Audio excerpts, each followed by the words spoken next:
What do you know about paying off debt?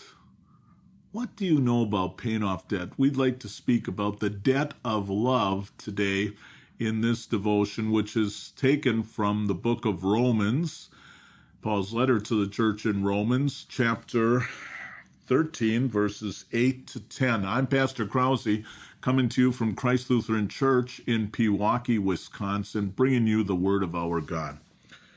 Let no debt remain outstanding except the continuing debt to love one another.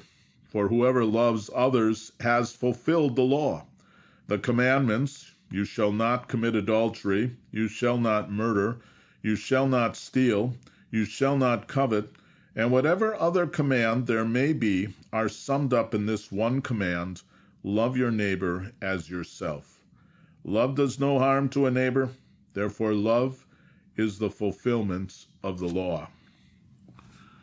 I think you know something about debt. Maybe you bought a car and that car was yours, provided that you make payments of $322 a month for the next 5 years. You know about that kind of debt. You're paying for that car and you're giving a lot of other monies away to the bank or to some holding company so that you can drive around in that car. And after 5 years, it's not a new car anymore, but you don't own that car until the last payment is made. And it's the same way with a house. Typically, we buy a house and we buy that house on a 30-year note.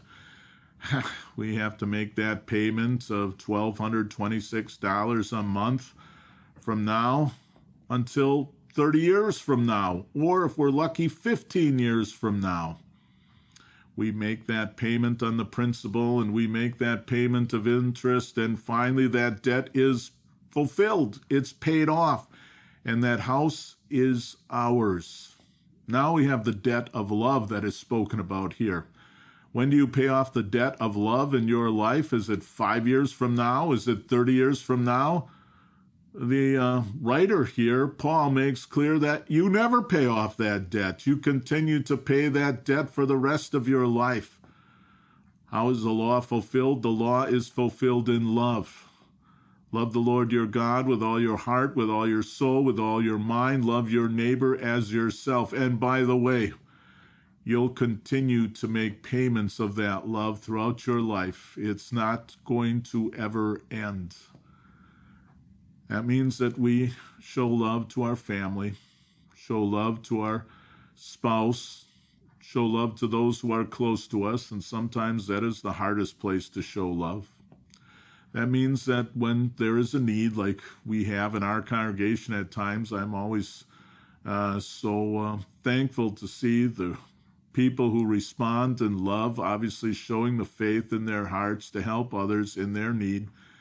And after there's one situation, there'll be another, and another, and another, and another.